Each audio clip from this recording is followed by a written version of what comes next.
In episode number 341 of the Reasons I'm Broke podcast, we cover the Vero live stream featuring Zack Snyder. And it is that time of the month. It is the latest previews catalog highlights. And our comic book highlight this week is Sabrina the Teenage Witch #1. All of this and so much more on today's episode.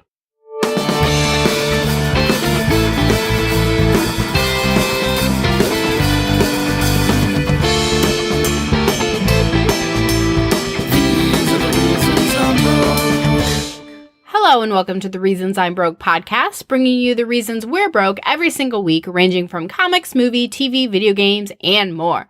I am your almighty Emperor Kelli. And I am Channeler Daniel. What are you channeling? This fucking episode. Gonna get this shit out. Gotta get it done one way or another, even with the light news week.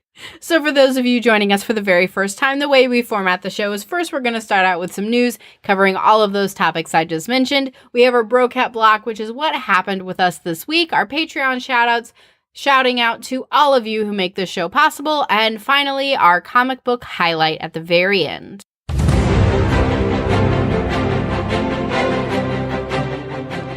We've got a couple of pieces of news. Even with C2E2, there wasn't a whole lot that landed in our spectrum of news.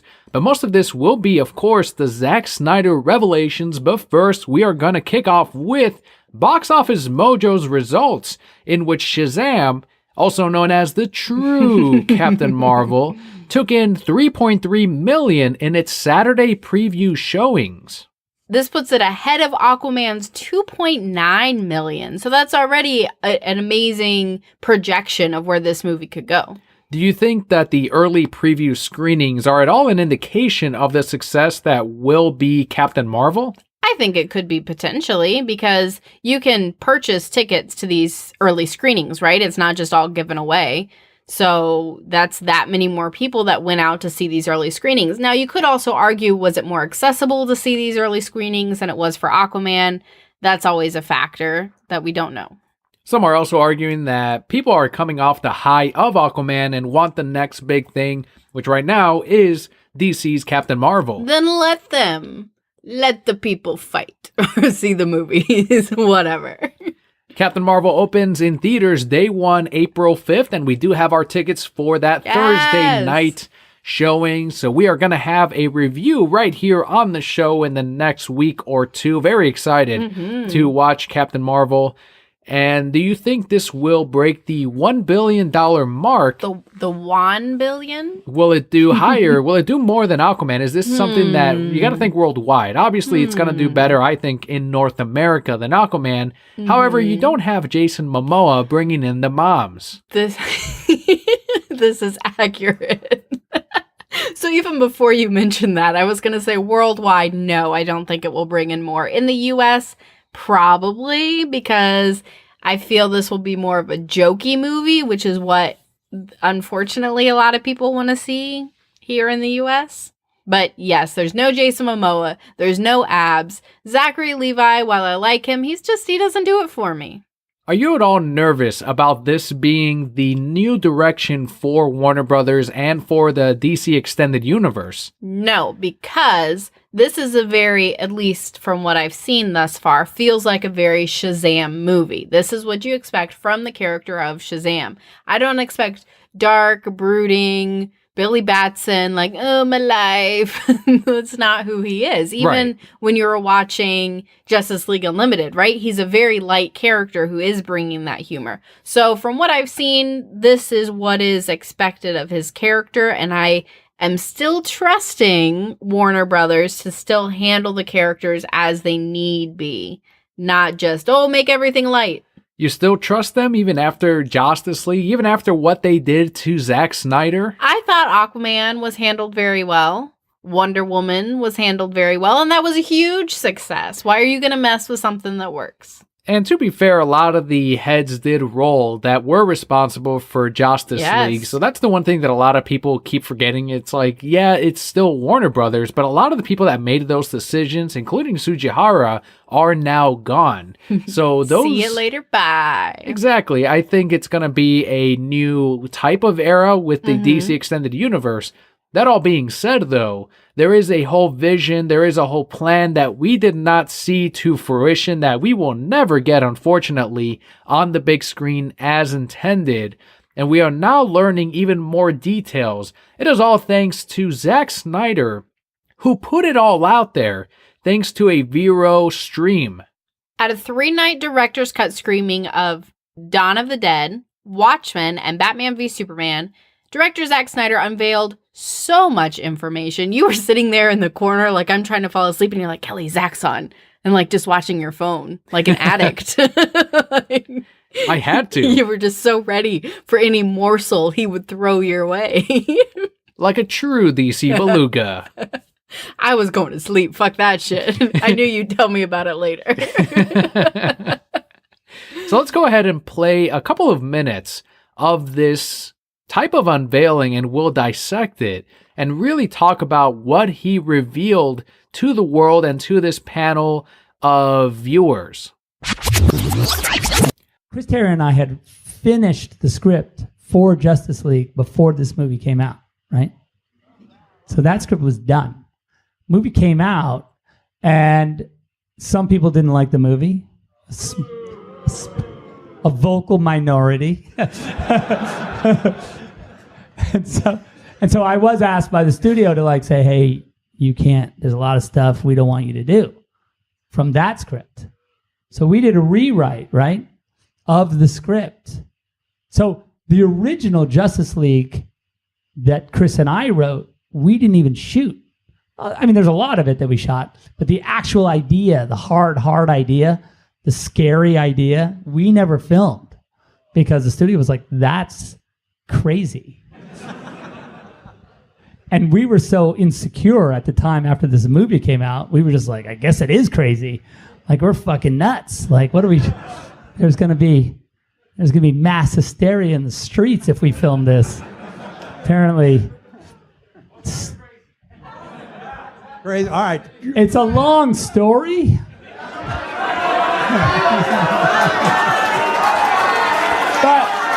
But suffice it to say, that like, so look, the truth is that, you know, the nightmare sequence in this movie, right, was always my idea that all of that would be eventually explained, of course. I mean, is that a surprise? You know, that we would end up in the distant future where Darkseid has taken over Earth and where Superman has succumbed to the anti-life, and where he and now with his ragtag band, and there was a few members of the Justice League that had survived. Right? Because if you did a time jump and the Earth wasn't like in the same position in space, you would jump into space and just be like dead. And so, okay, so there's always like, so they had 2 windows, right, to do the jump. And Cyborg says like, what, you know, which of these 2 windows do you think we should use? And Bruce was like, well, what window would you have put me through if you didn't ask? And he's like, this one. And then he's like, use the other one. Because that one you already did, and it was the wrong one. Barry Allen was in my freaking Batcave yelling at me about like nonsense. I'm going to put him to that other one, because that's the one that will, because he had to jump right before Darkseid boom tubes into the Batcave to murder Lois, so you have to. Jesus!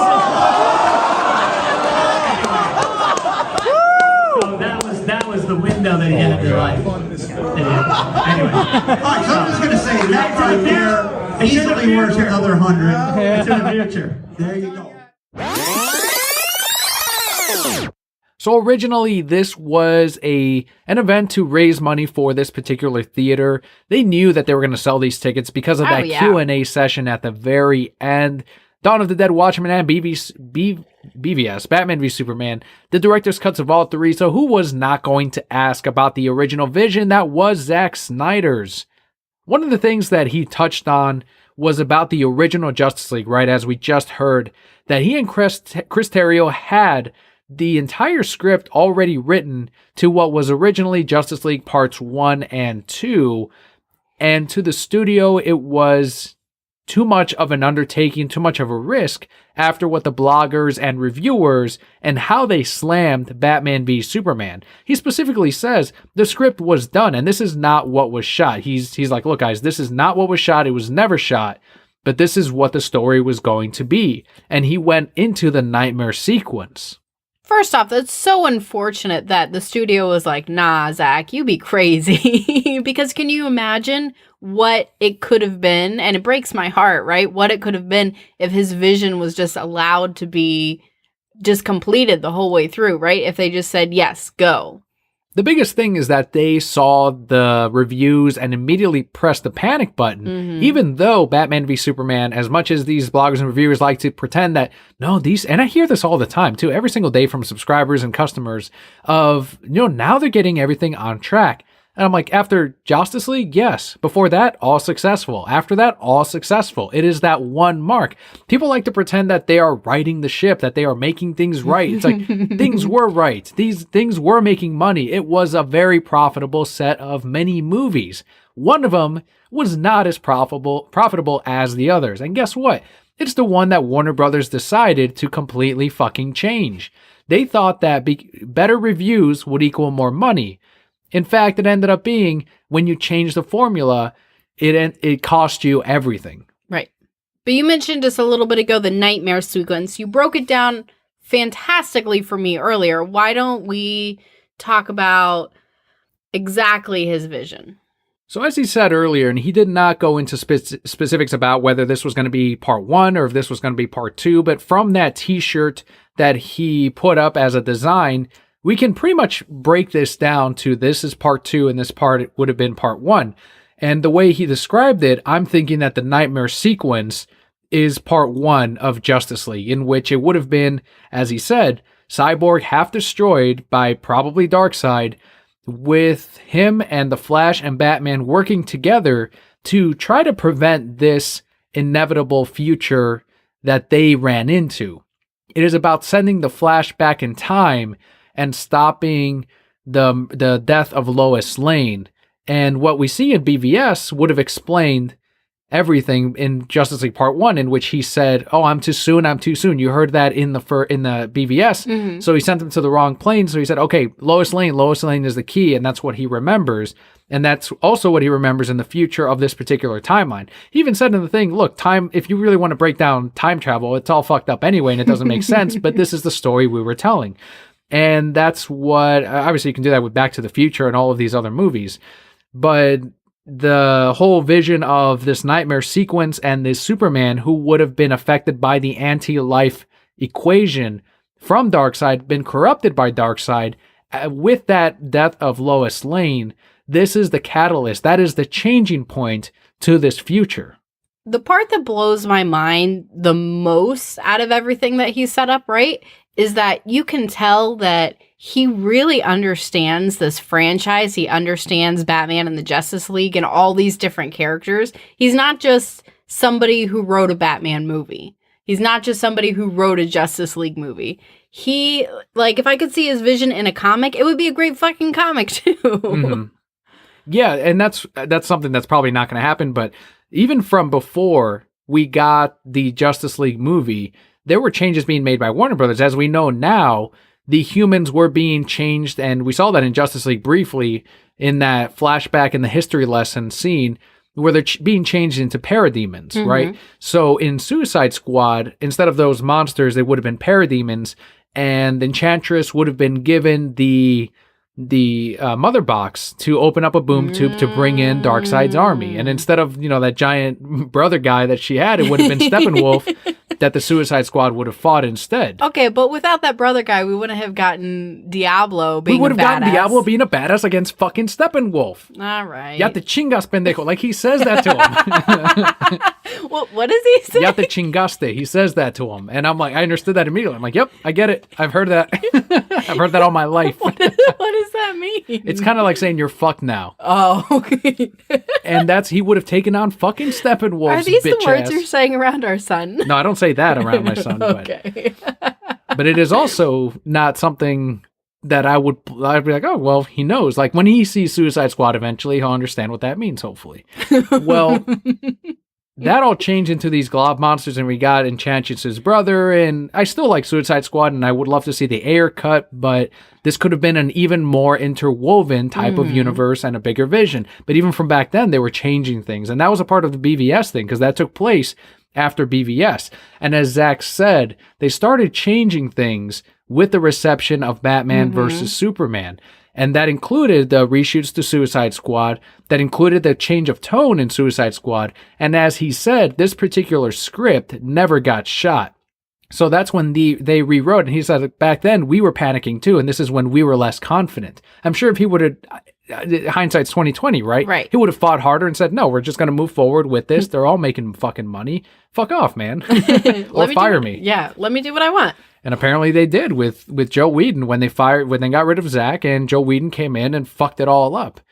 And by the way, did you know, I don't know if you saw it, but Joe tweeted out this shit about, with the right script, Superman could be the Reeves era type of soups that we want, like some nonsense. But didn't people love Man of Steel? Of course they love Man of Steel, but people like him did not. And I loved all the tweets that were like, fuck off, Joe. You gave us some of the worst shitty fucking Superman scenes and the worst DC movie in the DCEU. Couldn't even get him to shave his fucking mustache.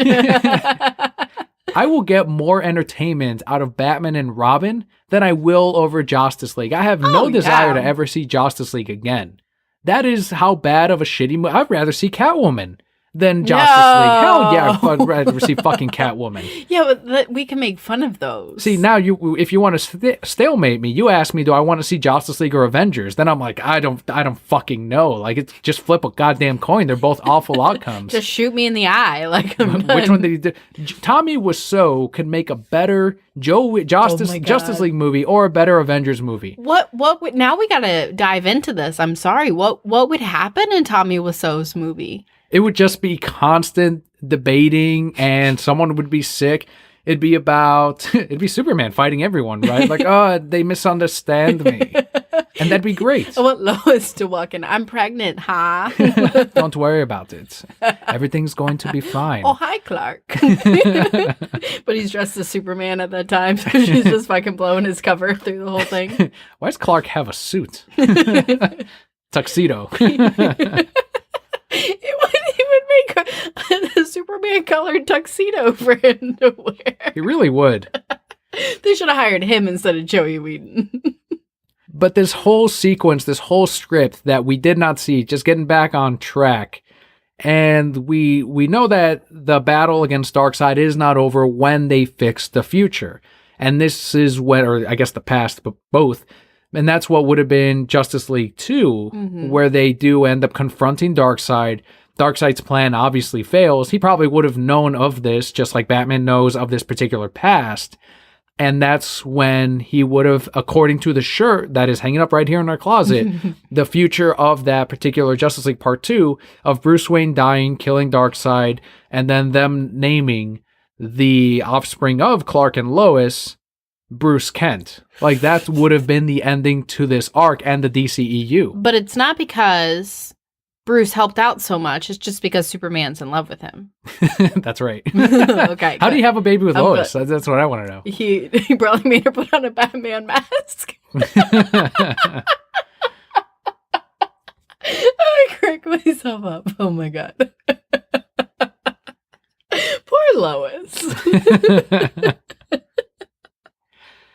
He did say that the script's post-credit scene would have been that Darkseid, the battle's not over yet. Now they have to actually fight Darkseid. Instead of fixing the future, it's now a battle of Darkseid as the Justice League complete now. Them having saved Lois, Superman not being corrupted by the anti-life equation, and something else that they pointed out in the actual interview is that that in the Nightmare Sequence world, Aquaman would have died at the hands of Darkseid, and then Wonder Woman protecting Lois Lane in the Batcave would have also gotten killed by Darkseid. So it's one of those things where immediately people pointed this idea out to these critics who were saying, that the DC universe isn't as relatable because these superheroes are too godlike. And it's like, yeah, them getting killed off by Darkseid, that's too godlike. And that's literally happening right now in the MCU, where according to these sheep, like the plot is that Thanos takes out half the universe or the world. I'm not sure. But it's like, that plot sounds eerily familiar. I wonder if they also had some kind of inside information and applied it to their fucking script with Infinity War. But that's okay when it happens there, and that's okay when it's dark there, and no one ever criticized the MCU or Disney for doing too dark of a movie. But they were criticizing the DCEU for years over that. And this one would have killed off these heroes, fixed that timeline. Then it's like these fucking Justice League members who changed time are now going to confront Darkseid. Batman will die, and then everything else will fall into place.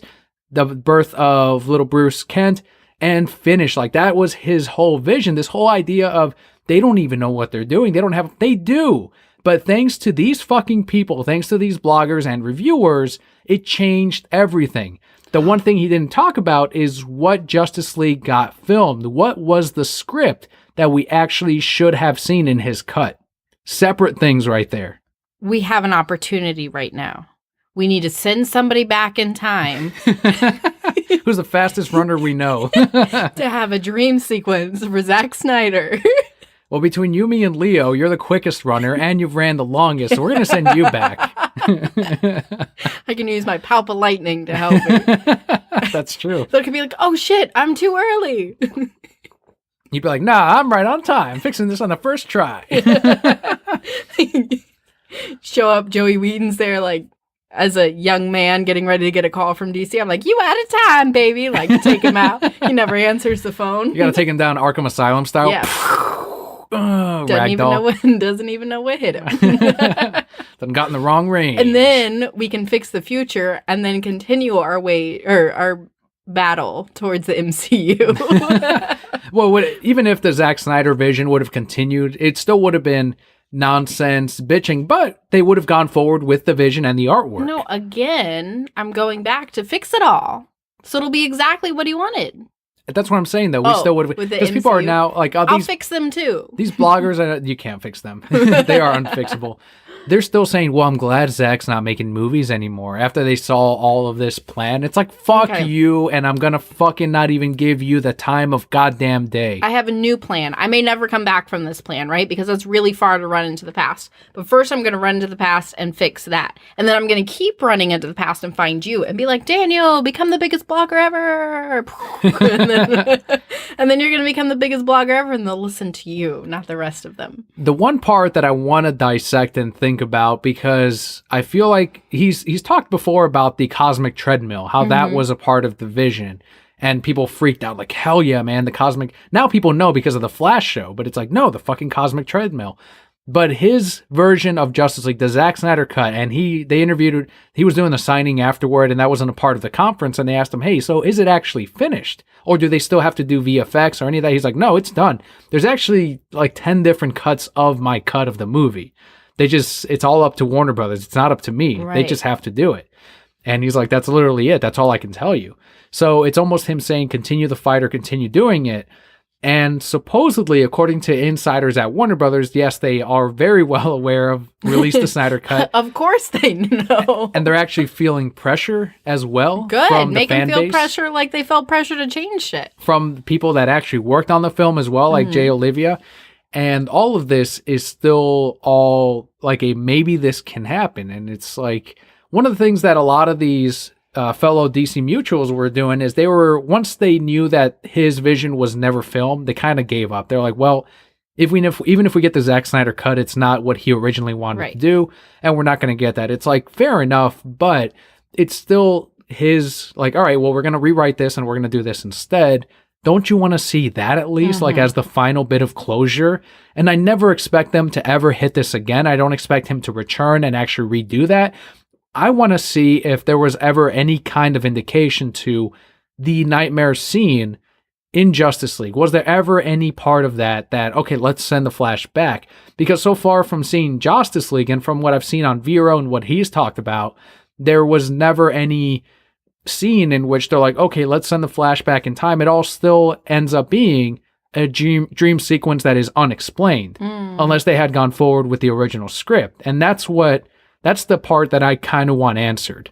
How much money would it take for all the fans to chip together to get him to film the movie? The actual movie? Yes. Oh, man, I don't even know. There's not enough fans. There's not enough Snyder cultists. Yeah, it's not going to happen. And there's a whole barrel of problems with that, unfortunately. So it's just kind of it was a very depressing type of week for a lot of us because we never are going to get that full Snyder vision that, frankly, the public in general does not deserve, because instead of focusing on what this story could have been and kind of analyzing that and thinking about it and talking about it, they instead focused on the fact that he said that the superheroes do kill in his universe and tough shit, man, grow the fuck up. And those were the articles they ran with. Zack Snyder says that you need to grow the fuck up if you think that superheroes should not kill. And that's when all of these, even like Rob Liefeld put out this thing and he said, correct me if I'm wrong, but Batman doesn't kill, right? And he just got flooded with a bunch of tweets like he's killed here, here, and here. These comics, and recently in the Tom King run, he killed here. All of these movies, here's the death count from Keaton, here's the death count from Kilmer and Batfleck and all this. Like, just laid it all out for them. If you guys think Batman doesn't kill, go back and rewatch some of these movies. Go back and check out these comics. And the DC official Twitter, when they put out that tweet of, some of you have not read 80 Years of Batman, and it shows. And then it highlighted the Decade's comics, and someone went back, checked out those books that they were particularly picking out, and Batman's killing in each of those fucking issues. So it's like, DC, as they put it, they're clapping back. It's like, they're really going after these things. Calling out the fan base, calling out these bloggers and reviewers. As well they should. People just need to calm down. Calm your tits. Like, I mainly want to ignore them because they're not focusing on the right thing. Right. But what else can we dissect from Zack's original vision of this nightmare world of Justice League Part 1? As a whole, I think it's a fantastic vision, right? And there is so much to dissect. And I wish we could have seen it. And, you watched the full thing, so I'm sure that you have more information about all the things that he laid out, right, than I do. You explained it for me briefly, and it just sounded amazing and complete. And I do still hold the hope that maybe we'll get to see it in some aspect, because like you said, Warner Brothers understands that the fans want to see his cut, right? But maybe that turns into them releasing the rights back to that script that he had, and then we could at least see a comic, right? I would love to at least see it in a book form, and you could call it the Snyder Cut. I don't know, whatever the hell you want to call it.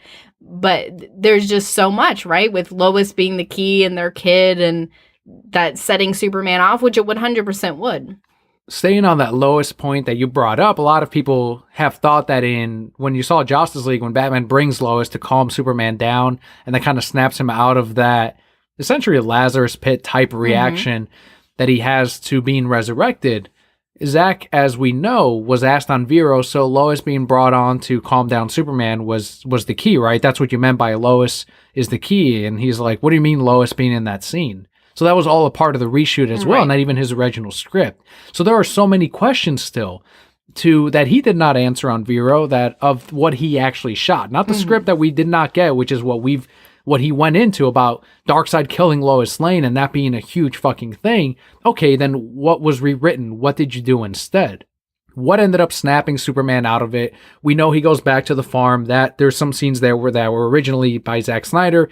Then, of course, we get the infamous mustacheless Clark Kent. CGI lip. The other thing, too, that people have found and that have been revealed are the suits that are from the Nightmare sequence of the Flash and Cyborg.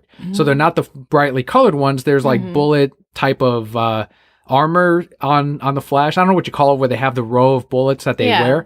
And on Cyborg himself with the full mask. So there was at least some prep work with these suits, and it's like, were they just made and not shot, or what happened? Did we get some part of that nightmare sequence in Zack Snyder's cut of Justice League? How did he rewrite it so that it would explain what happened in Justice League? There's also scenes supposedly in the Zack Snyder cut of what was actually shot, of Bruce referencing Flash and saying, no, this is where he came to me. This is where he warned me about this. So in some way, he did repurpose that, even though we did not get a full film of the nightmare sequence. That is what I want to see. That's what we're clamoring for. That is what we're fighting for. Not what we ended up getting. Even the whole scene of them debating in the Batcave and him, mentioning Steve Trevor and her pushing, that was all Joe Whedon. That was all supposedly, it took place in a whole different scene than what we got in that crate area or whatever the hell that was. Right. And you could even tell by the way Ben Affleck looks. And it's like, why can't we get that? Do you know where the cyborg scene fits in? Mm-mm. When they're going over I don't know if you remember when he did, in Justice League, does he project anything? Because I've seen these clips so many times. I'm pretty sure he projected like the world and they were trying to find something. The mother boxes, right? Yeah. In that one, he projects the flashback to, that's where we learn about him. And he projects the football field, and that's when the camera zooms in, and then we get his backstory of how he became Cyborg, which was also obviously cut out from the movie. And he was originally the heart of the film. And one other thing that they've since uncovered is that when the mother box was being kind of separated by Cyborg, that would have challenged Superman as being potentially corrupted by Darkseid and by the anti-life equation and by the mother boxes, because that's how he was brought back. So he still smartly wrote that into the script and made that a part of the whole thing, but it was all lost in the translation by changing the entire score, by changing the color palette. The whole score needed to not fit what Zack Snyder originally shot. That's why they reshot so much, and that's why they had someone come in and rescore the whole thing. Because if you had the original soundtrack, it wouldn't have fit with what they were trying to do with stupid ass, Batman smiling and, oh, I'm definitely bleeding, something like all that bullshit was all for this fucking soundtrack. So yeah, while it is sad to dwell on what could have been with Zack Snyder's script, as he said, none of that was shot. These were all a finished script, and yes, it'd be amazing to read that particular script, but what he shot is what we're, again, campaigning for. I don't think you should stop the fight. I get that right now it doesn't look like you're making headway, but I think even these small things, even the studio understanding of that's what we want, I think that that's a positive sign. As hopeless as it may seem, the S stands for hope, Daniel. Although I do think you are as knowledgeable about Zack Snyder's Justice League as I am about Moana, so I am impressed.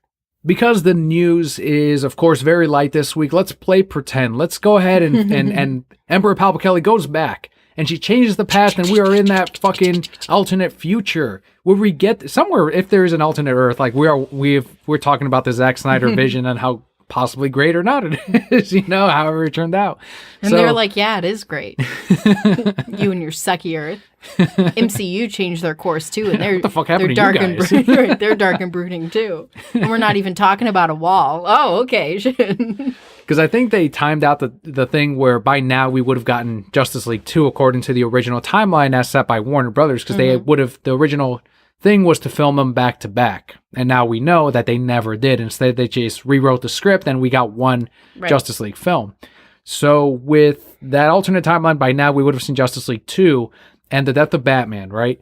Darkseid's done though. He's also dead. Batman kills him and we get little Jonathan Kent Jr. or Bruce Jr. and it is over. Do you continue the movies past that point or do you reboot after Justice League 2? That's a great question. I don't think you reboot after Justice League 2. I think they could continue the movies because you don't have to necessarily write them in continuity. So you use the same cast, but not put the movies in continuity? That's what doesn't make sense to me. Let's say they're successful and you want to continue these movies and use the same actors and characters. Why would you not make them in continuity? Well, you could still do like the Shazam movie, right? And it doesn't, like Batman could have already been dead, but you still have Shazam. So maybe Shazam happened before Batman died. And Danny, it's comic books. Batman can come back to life. Do you think he would have?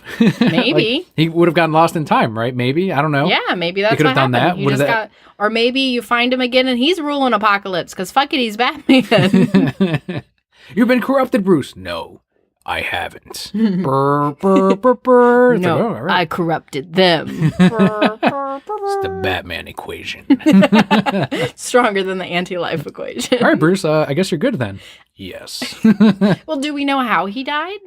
No, it was never, that never went, but if you had written it where Darkseid uses the Omega beams, Right. blast him as Batman shoots him as they did in Crisis, then you can have that scene of him, oh wait, he did not get blasted, he got transported back in time, or whatever you want to do. You could even rewrite it to where he got transported back to when Flash warned them about himself. So it's like a cycle. You can cycle it that way so that he never really dies. He's just cycling through this, being the hero and forever saving them. And even you have all these opportunities, because do we really know what happens when people get hit with Omega beams? They disappear, they die, or right? now we know. Right, that, but Batman could potentially have come in contact with something else, right? That allowed the Omega beams to react differently. And then, like you said, he gets transported, or his particles separate all throughout the Earth, and then he pulls a Dr. Manhattan, and it just takes him a long time to get back together. Or Manhattan picks up on his mouth. Like, they could have, he's never hinted at that. But now with Doomsday Clock, it's like, why the fuck not? Like, make fucking Manhattan do the Watchmen fucking Batman movie. That'd be amazing. That's the what if. That's the fun part of like, and then this would have happened. Like, that's how we imagine this particular perfect Earth. And then Batman and Catwoman get married. Perfect Earth. I mean, you just made it unperfect, but... What are you even talking about? Get out of my house. The best part about this is if they were to use Manhattan in any of these movies, he's all like computerized anyway, right? So you can forever use Manhattan. It's not like the guy's going to get too old. No, he's a voice that's actor. True. Yeah. I mean, his voice could potentially get too old. Is Kevin Conroy's voice too old? No, his voice is perfect. Is Arlene Sorkin's voice so too old? Perfect. Mark Hamill. Her voice is cracking a little bit. Arlene Sorkin's voice too old to play Harley Quinn ever. Forever. Mark Hamill. Yes. Too old to play the Joker. Never too old. Then we're done. He could always do Manhattan. And you could pull a Silver Surfer. He decided to age himself. And, fucking bullshit. Like, you just write whatever fucking thing you want. This is Kevin Conroy, the voice of Batman. You're listening to The Reasons I'm Broke. In your perfect world, would you have the movies continue? Would you pull a Kelly and make all his particles come back together? I would have... No, that would have been the end of the whole DCEU. That would have been it. And then I guess I think Flashpoint was still happening at that point.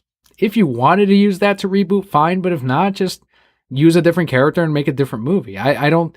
If it was a self-contained story with Batman dying, and yes, you could bring it back by the Omega Beam explanation, and I think it would have been cool to have him just forever circle back, but by then Ben Affleck wouldn't have wanted to continue, because he signed on for these 5 movies. Right. This was the vision he would have signed on for. And because it's now different, he said, fuck off. Mm-hmm. But at that case, he's like, all right, I have an out. This could be it.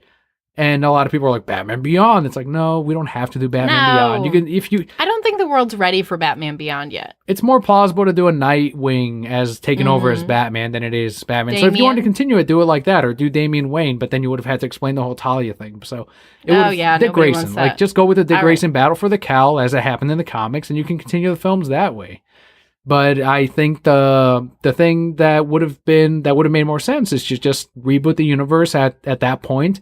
How many films later, right? Mm-hmm. And then go forward from there. Unfortunately, we don't live in that world, but maybe Flash will show up soon and transport us. So it was fun to dive into the what if and into the Snyderverse that we could have gotten. Of course, there is way more information out there for people that dove even deeper than we did, and maybe we had some corrections along the way, but please, if you have any ideas of what you think could have been cool, or if you think like, oh no, good thing we didn't get that, whatever it is, but I know the DC Belugas, the Broke at Core, aren't thinking that they would have wanted to see this in some way, shape, or form. Let us know on Twitter at Reasons I'm Broke, at Palpa Kelly, Kelly with an I. But like Daniel said, this was a much slower news week for us, so that does actually wrap up our traditional news, but we do have our Broquette block. This is the segment of the show where we talk about where Palpa Kelly and I have been this week, what has happened in the last 7 days, and on Batman Day, on Batman's 80th anniversary, I should say, hashtag Batman 80, hashtag Long Live the Bat, hashtag Detective 1000. Little Leonardo, our son, watched Batman the Animated Series for the first time in his little life. The first time. We got a video of this momentous occasion. and it was perfect. It was excellent. What was his reaction? You got to describe it to the Brocat core. What is perfect? So we started up. I had been showing him the theme song because I did the burr, burr, burr, burr, burr, burr, burr, burr, burr during one of his books, and he loved it. He kept asking for more and more, and I did that probably 40 times one day, and I was like, let's just watch it. So you came home. Of course, I couldn't let him watch his first episode without you being there because we know how important Batman the Animated Series is to you. I mean, it's kind of important. Just a little bit. Just a little bit. Like, I mean, guess. you kind of like it. And I was like, let's just wait for your father. Like, I could have been a DC, like, take it or leave it if I saw it or not. I mean, whatever. So you came home. I told you to put it on, and he was just transfixed by that opening sequence. Watched the whole thing through, clapped at the end of it. Yeah, he claps his little hands. And then he kept wanting more and more. And he kept signaling more, yeah. He does sign language. Some sign language, yep. So he kept signing for you to do more, and you had to rewind it 3 or 4 times. And loved it. The first episode he ever saw was Christmas with the Joker, and he watched a lot of it. Mm-hmm. The second one with the Scarecrow, he was kind of scared. He was done. He wasn't scared, but he was like, go back to the opening sequence. Like, right? That shit was great. That's the best part. Batman, like, fucking kicks ass and stuff. Like, you see blimps. You see the Warner Brothers logo. Great Hell music. Yeah. Batmobile. Loves the Batmobile. Yeah, he does.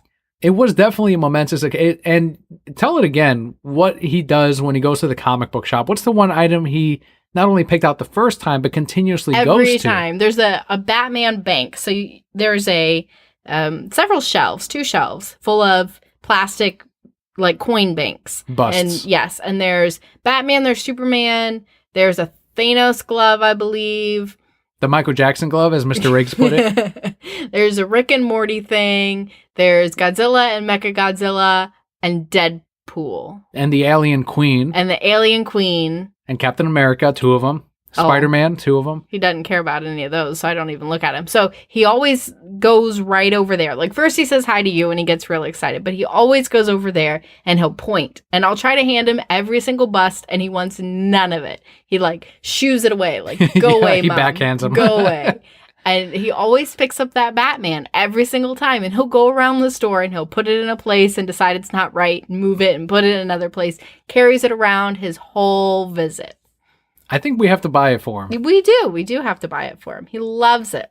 That's going to be it this week. If we're going to buy him that bust, and now he's going to associate it with Batman the Animated Series. He will. He doesn't have a smile on his face, by the way, when he's watching it. He's got a very serious transfixed. Up until the end, when it's over, he smiles and he claps. It's like he's like, I fucking love it. Every time he loves it. And then he goes, okay, I clapped, I celebrated, and now I want more. He does, but it makes my heart so glad, because from the moment that we knew we were having a boy, right? And if we had a girl, she would have watched it too, obviously. But knowing that that was something that you could share when he was old enough, and then actually see him start to enjoy it, to really enjoy it. And I know I'm just going to come home some days and it's going to be the 2 of you on the couch just watching Batman, and to watch him discover that show for the first time and see those things for the first time. It was like watching it for the first time all over again for me as well. Yeah, I look forward to showing him some more Batman the Animated Series. And no, I am not. Do you think it's too intense for him? Like, it's not a kid's show. Some of them right? were pretty intense. There's a lot of guns in that show. Well, that's the thing. It was originally on primetime. It wasn't on Fox Kids back then. It wasn't that kind of show. It was on primetime. We started watching the show with that creepy clown. Are you talking about Captain Clown? Yes. Terrifying. That scared me and as I a was kid. like, oh my God, this clown, Leo. Like, go away. No, I think for the most part, it's okay for him. He likes the music. He also kept clapping at the Christmas with the Joker episode where he's in front of a fake audience, but he has the laugh track in the audience. Every time they clapped, he would clap as well. He loved it. My dad was telling me, not talking about Batman, but still Leo. So Beauty and the Beast is one of his favorites. They took it off Netflix. The live action. Yes, the live action Beauty and the Beast. So then my dad had to buy Beauty and the Beast because they watch him on the weekends and they needed his movie. And they're sick of Moana, so it's got to be Beauty and the Beast. So he was saying Leo claps after every song in Beauty and the Beast. And, they're like, oh, okay, he enjoyed the song, so he claps. Well, this last time he watched it, the part where Gaston falls to his death, Leo clapped. I was like, didn't all know right, this. good for him. Yeah, he just told me about it today. We were drinking coffee, and he's like, yeah, Leo claps when Gaston dies. I was like, oh, good for Leo. He understands. He's got a great song, but fuck that guy. I'm glad he's dead. Whoa, Leo, calm down. Yeah, I did not know that. Mm-hmm. Right now, the way he reacts to things so straightforward, would you, if you had the powers, right, would you encapsulate him in this particular age? No, I wouldn't. And I've talked to, because I work with several parents and we all have kids under the age of 3. So we talk about our kids a lot in this age, and it's a lot of fun, but there's also a lot more fun to be had, right? Every stage of your kid brings new things with it. And I know one day he's going to be a teenager and not going to want anything to do with his mom and not give me kisses like he does now and give me hugs and want to spend all this time with me. But you're still going to have other moments within that. And the moments that I have with my parents now, I mean, obviously they saw me when I was a baby, duh. And they enjoyed those moments when I was Leo's age, which was a lot of fun. But the relationship that we have now is, I think, so much stronger than it was then, because, you know, they're almost like my friends. I go over every day and I hang out with them and get to share my kid with them, and they get to see that and see what they've created, continue creating. Yeah, I can't speak on what being a grandparent is. Like, that's one of the things I won't be able to describe until, if that happens and I live that long, that I will experience myself. But I know, like Brokehead Court member Brian, long time, known him for many years, and he talks, you know, I hear stories about him being a grandpa, and it's like, I want to be there. Like, I want to have that. And I hope to one day have that. Like, it's, and then I also see my parents, the way they interact with him. Right. Which is different than from what I remember, the way they interacted with my brother or probably myself. It's very different. Then I know people make the joke of like, well, you play with them all day and then you send them off. And that's part of being, but I think there's something more to it, but I haven't figured that out yet. No, I definitely think that there is. I talk to my dad about it sometimes too, you know, talking to my mom and your mom. And when you're a parent and you're living it, right, your focus is on taking care of your family, going in and putting in the long hours for work so that you have that money so that you can provide the household, and you're very focused on those things and trying to balance everything and trying to figure it out. And then when you become a grandparent, you've already spent all those years figuring that out, and now you can just devote yourself to your child. Mom talks about, you know, my dad, when Leo comes over, my dad will spend the entire day just playing with Leo. They run around the house and they wrestle, and I got to show you a video. Dad has this ramp going onto the back porch. So he gets Leo in his little car and pushes him, and he just goes down the ramp, you know, by himself in his little car. And Leo waves the whole time, and then he pushes the horn, and then that means, okay, it's time to go again. And they just play for hours. I preface by saying I have a fantastic relationship with my dad, but growing up, he didn't have those hours to devote because he was building his career and he was making sure we were very well taken care of and provided for so that we didn't have to worry about food or where we were going to sleep or any of those things. But now he has that opportunity. He spent those years getting to that point so that he can enjoy that with my son. So that's fun for me as a parent, as a daughter, too, to be able to take Leo to our parents and watch the joy that they have with him. But it's different stages of your life, right? And Leo's going to go through all those different stages, too, and we'll get to enjoy them and try to soak up every minute. One of my favorite things to say to you still, because I know it's like a weird fuck mind thing, is you're taking care of someone's grandpa. Like, I'll just say that you shit. You do. You say that to me all the time. Like, I don't know. I've never heard that, but I'm just like, you're taking care of someone's grandfather. I am. Someone's great grandfather. Like, it's just kind of weird to think like you're in this time. It's mainly to place you in history. Like, holy shit. Like, where am I? I'm going to go back in time and like, don't tell Kelli those things. But they're funny. No, wait. Stop trolling. I'm not trolling, though. It's not going to be cool in 20 years. You troll all the time, though. The other thing, too, is like, I'm like, Leo's grandkids aren't going to know me. Like, maybe they'll hear this. I don't know. Maybe. Like, I mean, Leo knows his great-grandma. That's true, but I don't know. We'll see. Meemaw's still, like, going around and kicking. that's one of the things that I think is great for you, where you have her locally and you're able to see her as often as you are. Like me as a, I don't know what you called me, like a first generation, right? Yeah. I didn't have that where I can see my grandparents on a regular basis. So that's good for Leo too, I think. Like that's something I did not have that he definitely has. And I'm curious to see how that affects his life as opposed to, what I went through. Well, my grandma definitely loves you. I told her about your haircut and she's like, oh, send me a picture. That's always been the thing though. And she's like, very handsome. She does. She thinks you're very handsome. Well, yeah. The other thing on the Brocat blog, like we can do a whole, like if we ever reach that Patreon final goal and it's like do a second podcast, like I'd put this up as the second choice of like, what if we just talk about ourselves? Like, could that be its own podcast? I could talk about myself all day long. Painting my toenails and color changing nail polish. The other thing the thing that happened with me this week was Detective Comics 1000, just to bring it back to what is the Reasons I'm Broke podcast. And the shipment that is Detective Comics 1000, it's like, all right, here we go. And Manu from the Film Exiles podcast and the network was like, I know that he and other comic shop workers had a tough day today. So, good wishes and shout out to Daniel from The Reasons I'm Broke. And I'm like, man, thank you so much, Manu. Like, he knows what's happening. And he knows what's up. That shipment week was definitely a rough one. It is... And I was coming off of a rough Monday, or I'm sorry, a rough Tuesday morning, and then it transitioned into the whole shipment day for Detective 1000, and previews week was also on the same shipment day.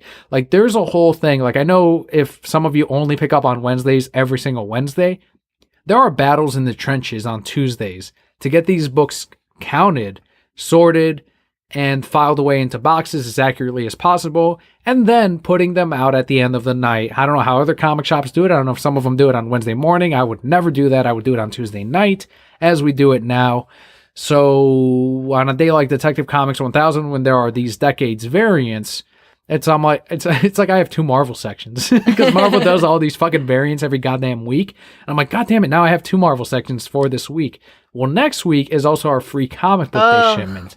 That is hundreds and hundreds and hundreds of comic books to count and sort and stamp. We have to stamp them with our store thing because you got to do things right. You don't just fucking put them out. And I suppose some stores do just put them out as is, and that's fine. But there's a whole branding thing, obviously, with our store and our company. So it's like, yeah, put in the extra hours, get the fucking work done, get the branding out there. I do the new comic book day videos on Tuesday nights, and just going that extra mile is what's going to separate you from other comic book stores, and that's what's going to make that extra experience with the customers and with the Wednesday Warriors.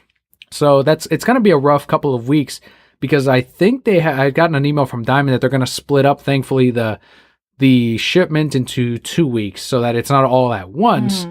But it's also like, well, make it like a fucking Band-Aid. Like, give us all of it at once. Let's just fucking have one bad week. Right. So we'll see what happens. It's going to be an interesting week. But Detective Comics 1000, we had the launch of it. Much like Action 1000, we can say that, and I tell this to the customers that are in the store, it's like you can say that you picked up Action 1000 from the stands. You can say you picked up Action 1000 from your subscription box when it released. You didn't pick it up as a back issue. You did not buy it off of eBay many months later. You got it when it released, when you celebrated Batman's 80 years of being the Dark Knight, of being the greatest superhero. You and I our favorite superhero is Batman. Like, this is it. Like, this is the time. This is all about long live the Dark Knight. And customers came in, they bought their Detective Comics, they picked out their covers that they wanted. The most popular ones were the Jim Lee one, of course, the Frank Miller, the Bruce Timm Joker one, because it's the only one that has the Joker on the cover out of all of the store variants that comic shops can get, not counting any of the online ones or any of that.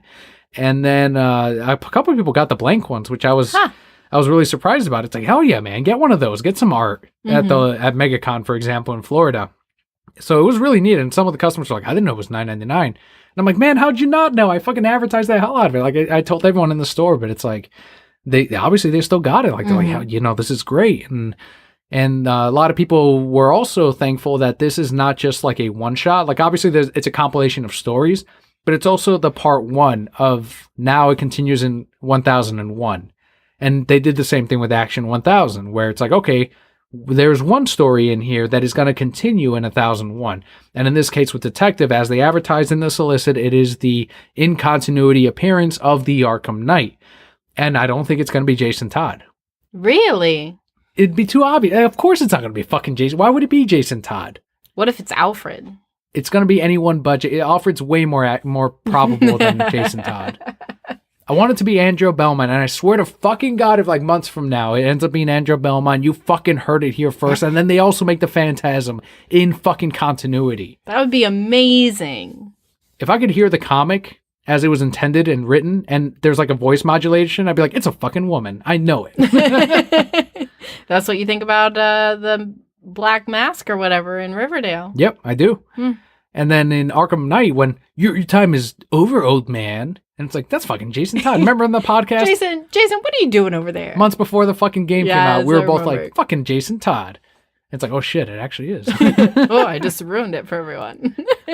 So I was joking with my coworker. It's like Batman watching the comics. He's like, "Wait a minute, is that you, Jason? Who's no? What? Wait, what's Jason? He's just some weak ass, fucking whiny ass Robin. Hey, not as whiny as Dick Grayson. He's probably not that whiny. I bet Dick Grayson is whiny, but not this Jason guy. This Jason guy's kind of cool. He's probably really cool. He's probably got a cool jacket Some kind of helmet or something. that doesn't look like a giant condom. Just a helmet. I don't know who it's going to be, but I think it's a really exciting story that we're going to go into with Peter J. Tomasi fucking handling that shit, and who else should handle it but him? It's an exciting time to be alive, to be here to celebrate Batman. We talk all throughout the show about what Batman means to us and how much we enjoy the character and that he really sparked, I know for me especially, my love of comic books. I don't know if it started with Batman for you, but he's definitely played a very vital role, not just in our journey as comic book lovers, but I think in our relationship as well. Depending on what ends up happening next week with True Captain Marvel, or if with the comic book releases, we may end up reviewing Detective 1000 next week. We shall see what else releases. But this week, before we get into our comic book review, we have our Patreon shoutouts of the week.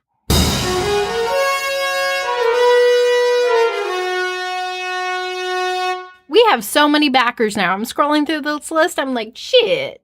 It's fucking awesome, man. It's Thank you guys amazing. so much for the support, and all of that helps. All of that goes right back into the show. That's the thing. It's not a profit Patreon. It goes back into the podcast, into improving the show, and into the monthly costs. But our first shout out goes out to Joshua T, whose Twitter handle is @Drips1963. Joshua tweeted an image of DCEU Aquaman and Batman staring each other down with, quote, "Dressed like a bat? I dig it." And then Batman going, "Dressed like corn. I don't get it." Brr, brr, brr, brr. It's like fucking Batman. Our next shout out goes out to Nick F, who on Twitter is @JerseyWhisperer and @NicksNerdNews1. Nick put out his latest thoughts on Endgame and on all of it on his Nick's Nerd News channel via YouTube. So if you lean a little bit more towards the MCU and you do enjoy what Marvel is doing on the Disney side, definitely check out Nick's Nerd News, but that's not all he covers. He covers everything in the nerddom in comic books and in TV and movies. So once again on YouTube, search Nick's Nerd News and you will find the YouTube channel. We also have Julian W, whose Twitter is @Cage023 and @LazyGamingGuys. And that's Cage023 spelled with a K. He found his lost cat Chia after searching for well over a week. That was a sad Julian. I would be sad too. Yeah, if we lost little AC. Yeah. Yeah, thankfully, like there were search parties, Good. and he put out the whole call on the local shelters and all of that, and like I think they ended up losing a stream or two because he was just like, "I'm not in the mood, guys." Like Right. it's like losing a child, right? But Chia was hiding under the house the whole time. Of course. And Chia. apparently, the cat only came out because she was like, "Well, I'm hungry." Or, you know. I guess I'll come out now and get some food. So he's like, oh, he was so happy, but he's also like, all right, we got to do a full checkup with you because you're scratching a lot all of a sudden. So we're going to take you to the vet and all of that. But the important part is all of that can be fixed, right? Right. Chia is back home. So as I said on Twitter, I officially call off the search parties, everyone. If you haven't seen that tweet, stop searching. Chia is back home safe. God bless America. Chia has been found. Go home and rest. I'm very happy that Chia Read some is comics. found. Next shout out goes out to Antonio A. Thank you so much for your Patreon support, Antonio. And if you have a Twitter, Instagram, Tumblr, whatever it may be, any social networking thing that you want us to highlight, let us know via Twitter, Instagram, or if you don't have any of these things, via email, thereasonsimebroke@gmail.com. And our final shout out this week goes out to Christian, whose Twitter handle is @WhiteHispanic58. He returned as a supporter via our PayPal donation link. He took a stance against Patreon due to how they treated a particular member, a huge member on the right-wing side of media, that he ended up leaving. Well, he got taken away from Patreon. So a lot of his supporters also said, well, fuck you, Patreon. We're not going to support you then, because they get a cut of all of these donations. So, but Christian said many months ago, like, hey, if you guys ever come up with another avenue, please let me know. And then we ended up setting up this PayPal link. And he asked once again, he's like, I really want to support you guys. Do you have anything? Wonderful. And I was like, hey, we do have this PayPal link, and if you choose to use it, we have it, great. And he's like, yep, done, like within like half an hour. He's like, yeah, here you go. Wow. So thank you so much, Christian, for still being a supporter of the Reasons I'm Broke podcast. And welcome back to the Patreon backers. And a huge thanks to everyone else. Huge thanks to Joshua T, Nick F, Julian W, Antonio A, and Christian for your Patreon support this week. And also a special shout out to Jose at decalavenue.com for his help with the $5 reward tier. If you're saying, Daniel, I want to help out, but I don't have $1 each month to send on over to Patreon or PayPal, leave us an Apple Podcasts review. If you have not left us one of those, or Stitcher would definitely help us out. They've stepped up huge for the Reasons I'm Broke podcast, and a lot of people are listening to us via Stitcher now. Leave us a review on Stitcher, and that will definitely help out other people who are looking up podcasts and they're like, hey, let's check out these reviews. The Reasons I'm Broke podcast, let's give that a shot. But of course, guys, the best thing you can do for us is reach out to us on Twitter at Reasons I'm Broke, at Kelli. Let your friends know about us. We do this show for all of you. So the interacting with you, that's the highlight of our week, right? Daniel comes to me all the time, oh, so-and-so retweeted me, or so-and-so asked us this question. And we have our Discord chat lounge that I'm driving and I get a, hey, out, Kelli, and then I make my miraculous once a week appearance. I feel like God from that from that picture on the top of the wall, the ceiling, the painting, right? Where God's like, and the man's like, oh, just touch the finger.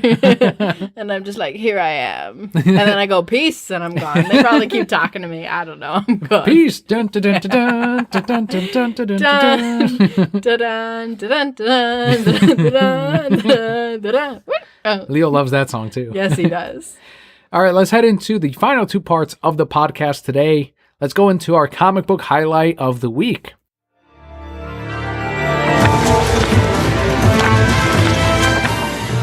As we said in the very beginning, our highlight is Sabrina the Teenage Witch #1. This is written by Kelly Thompson with art by Veronica Fish, and the colorist is Andy Fish. So this is, I guess, set in the Archie universe.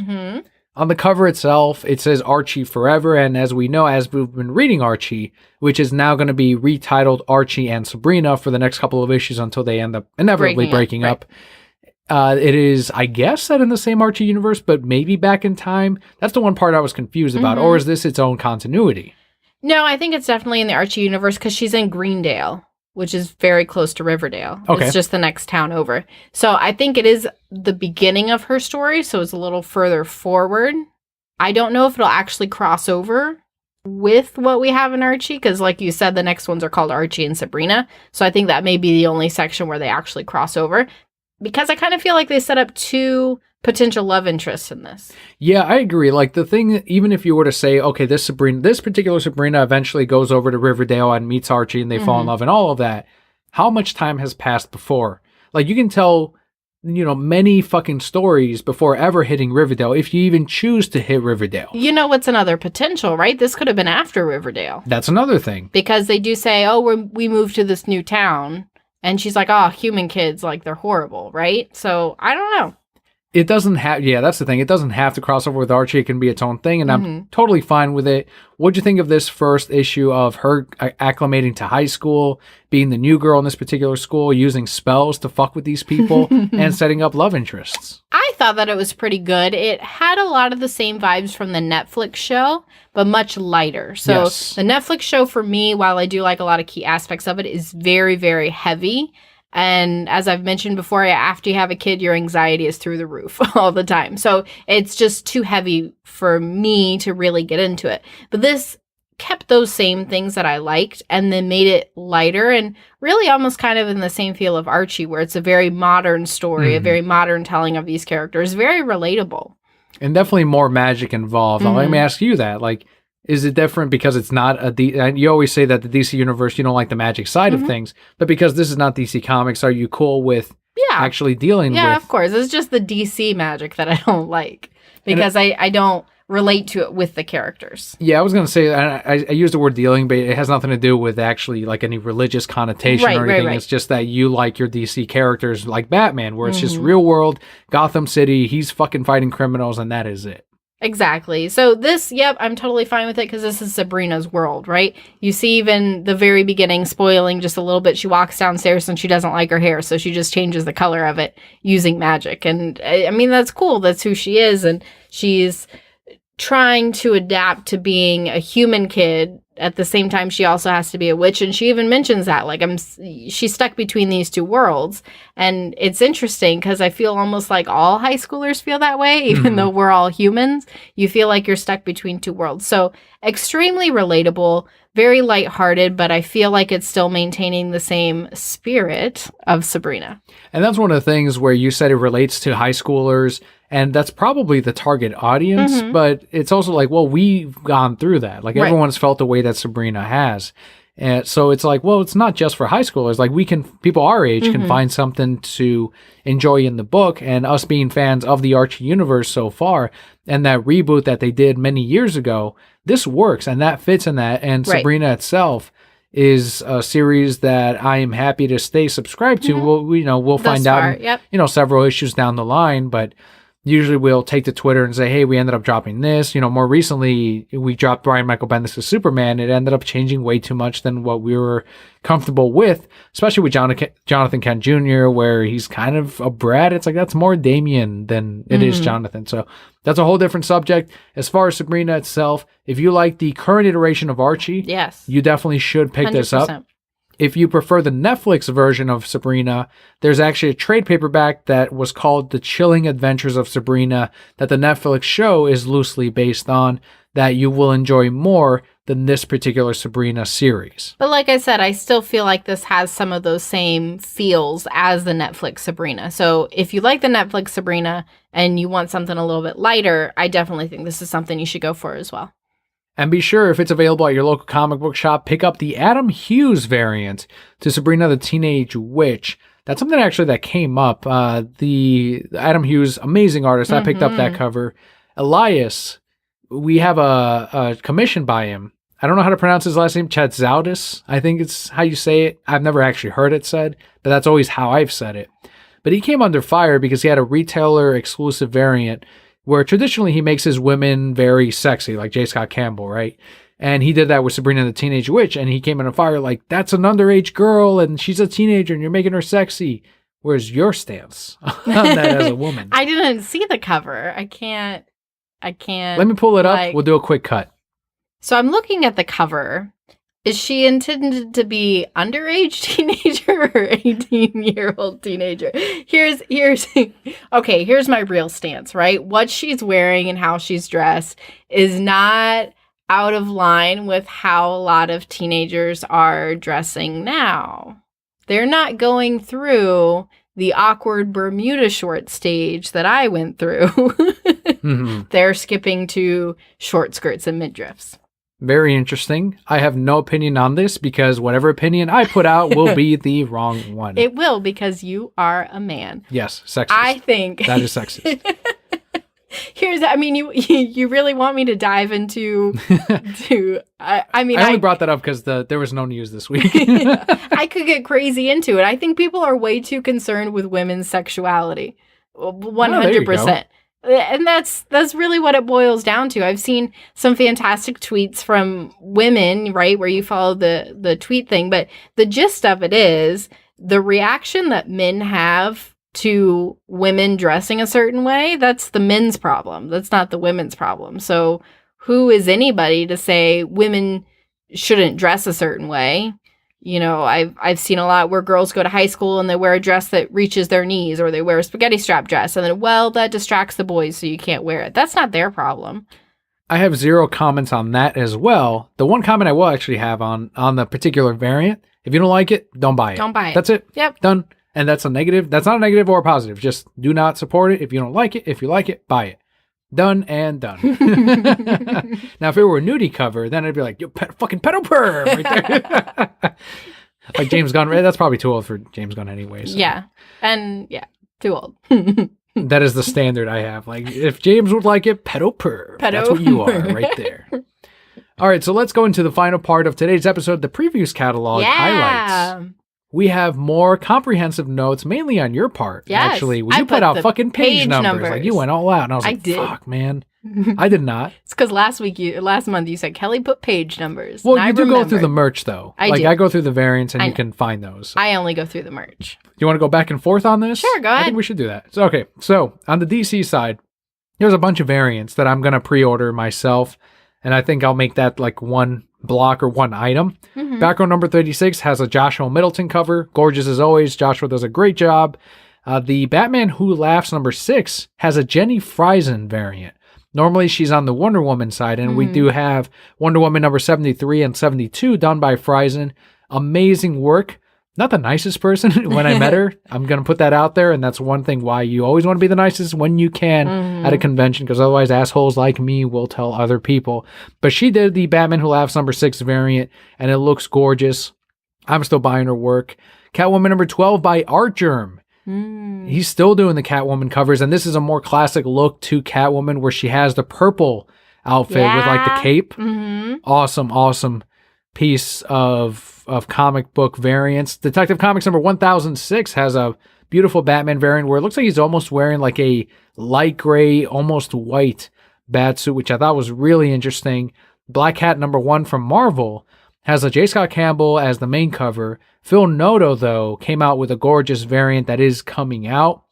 And the Mighty Morphin Power Rangers number 40, it kicks off with 40 where they're going to have foil incentive variants. Oh, awesome. I did not look up what the incentive is. I'm afraid to look it up. I don't want it to be a 1 in 25 because I don't order that many Power Rangers. I want one of these foil covers, and I'm going to want 40 through 46 or whatever they end up doing. Let's jump over into something you found, because that pretty much does it for my variants. Talking about DC, if we want to keep with that side, on page 40 of the merch section, did you see the Batman Family Man statue? The Q-Figs? It was so cute. Yes, it's Batman, like big-ass Batman, and then all the Bat kids, I guess you would call them. So Robin, Batgirl, all of them are all on his shoulders in these little cute versions. It was so cute. I love that statue. It's like a $200 statue, by the way. The only thing I have against it, I'm like, wait, Batgirl's a kid though? But my Batman has had sex with Batgirl, so that doesn't match my Batman. So that would make him a what? No, it wouldn't. It would not. That's why I'm like, no, they're not. I don't see Batman as the father to these. To all of them. Right. Like, to me, it's like Damian, okay. Like Ace the Bad Hound, all right, cool. Like, maybe father. Even maybe Dick Grayson. Like, maybe father figure, but almost brother-ish, big brother. But not Batgirl. Hell no. Hell no, man. Not Batman the Animated Series, Batman with Batgirl. But I did like that statue. Like, I thought it was cool. That's the only objection I had to it. You pointed out the Harry Potter latte mugs. Yes. So what they were like white and fucking gold. They were beautiful. So if you go on over to page 99, so it's not just the mugs, they have Harry Potter sets, like place settings, right? So you can have plates where it's 4 settings, but each one's the different houses. So they're in the different color with the crest. And then they have white and gold where it's the Hogwarts crest. And then in that same line was the 2 latte mugs. So white and gold, one of them has the that symbol. You know what triangle. I'm talking about? She's doing a triangle symbol right now. Deathly Hallows Yes, or whatever it is. Deathly Hallows. And then the other one is a deer. So on the Deathly stag. Hallows, a stag. Thank you. On the no, it was a doe. It wasn't the That's stag. a bird. No, the doe.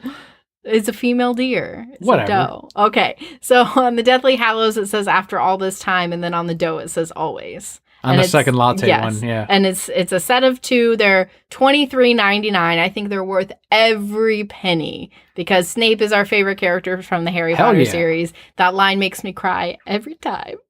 Fucking Dumbledore talking.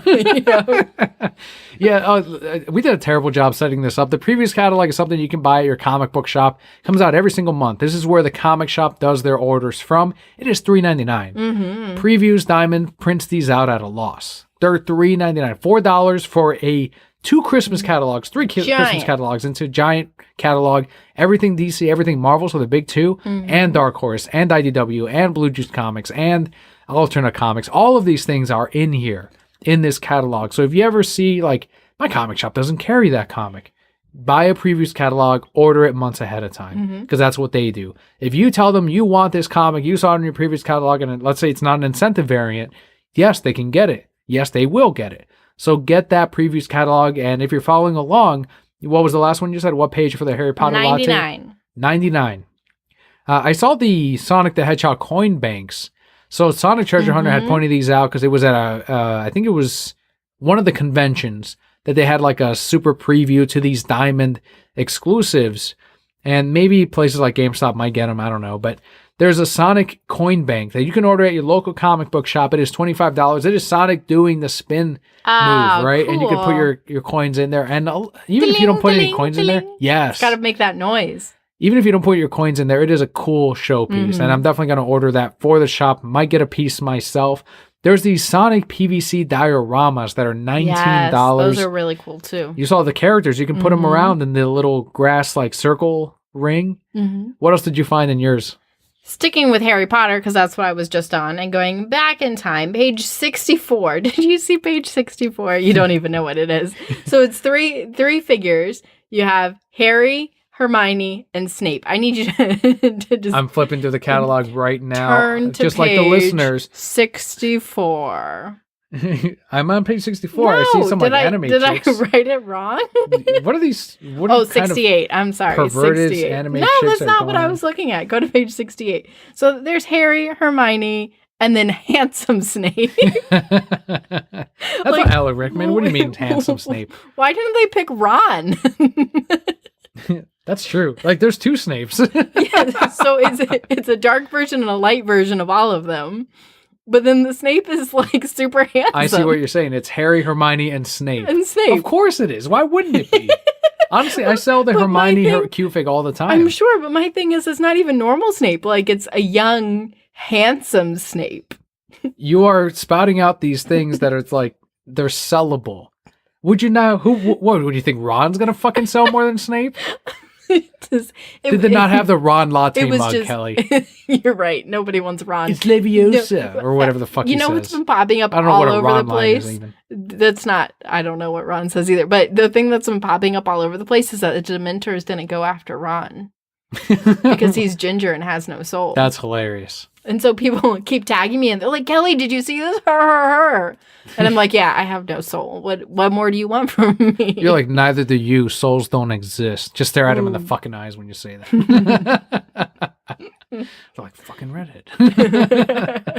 That's a good one. Yeah, that's really funny. Like, it's hilarious. The more you look at it, the funnier it gets. But I kind of want to buy like both Snapes now. And he looks exactly the same. He's just got on lighter gray in the other one. That's all it is. What else did you see? Also on page 43, there's an adorable Snape. That's actually the one I kind of wanted to get. Yeah, you showed me that. So it's pretty much like every major Harry Potter character, but they're really cute, really tiny. But he doesn't look handsome. And like, it's just No. like a cool, serious. Right. The other one is like Senpai Snape. But this is like, I'm a fan of Snape. I can pick that. Like, if I would have put that Senpai Snape somewhere, I'd be like, I don't know. I feel like a fangirl. I think that's what it's meant for. I like the Santa Dumbledore there on that page. That's the only thing is I don't know if you have to order. It seems like the kind of item where a shop has to order.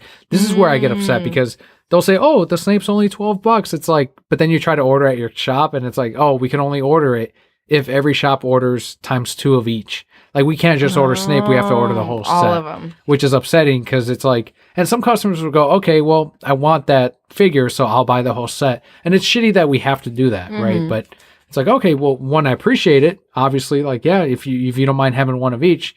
But two, it's like, I think that's how you have to get these. I don't know, though. I haven't looked it up. But that is a great Snape figurine. The next page over, you got Vegeta plush. There he is, looking so cute. I doubt he stands up. No, he doesn't. Page 42, Vegeta plush. Not that I want him, but he's cool. Vegeta things are cool. Always. The last thing I have on here, page 25, you have a Donald Kingdom Hearts figure. What page again? 25. Oh, the one where he's busting up that fucking asshole? Yeah. Hell yeah, I saw never that would have shit. expected a Donald Kingdom Hearts figure. But there he is, beating people up. I like that he's smiling too, like, fuck you. He should have been like, heal. Wasting my potions. I lost 1 HP. Heal! Donald, you're down to 10. Heal you! That's exactly what he does. Sora! It's like, damn it, he's knocked out. Leave Donald alone. Let him be knocked out. He wants to leave fucking people make fun of Donald all the time. Not as bad as Sheva from Resident Evil 5. I don't even know who that is. Someone who would use all your fucking ammo, all that shit. Worse than Donald and Goofy. One other thing I guess I have on my little notes here, and maybe it's because I work out of Florida and there's a lot of cast members. And when I say cast members, those are people who work at Disney. People that work at Disney World, Magic Kingdom. Disney World means Magic Kingdom, Animal Kingdom, Epcot, all of those parks are considered Disney World. So a lot of the Disney heads, and this is probably why I'm so fucking hypersensitive to the Marvel sheep, the Snow White comic book, it's a 3-issue miniseries, and it's an adaptation of the movie, but it's redone in completely original artwork. And I know adaptations, like, yeah, we know the story, but I know I can order that for the shop and it's going to sell. Right. I order DuckTales and that sells. I order the Marvel books are the biggest column in comics as far as my store, and I'm sure a lot of that has to do with the fact that I have a lot of cast members who saw Infinity War and they get all this Marvel MCU stuff plugged through their brains all the time, so they feel like they have to get the comics too. So in that case, yeah, with Snow White, same exact thing. Any Disney comic that's actually not published by Disney, normally it's IDW, Dark Horse, they pay to use the license, and then they print the comics and they also make a profit.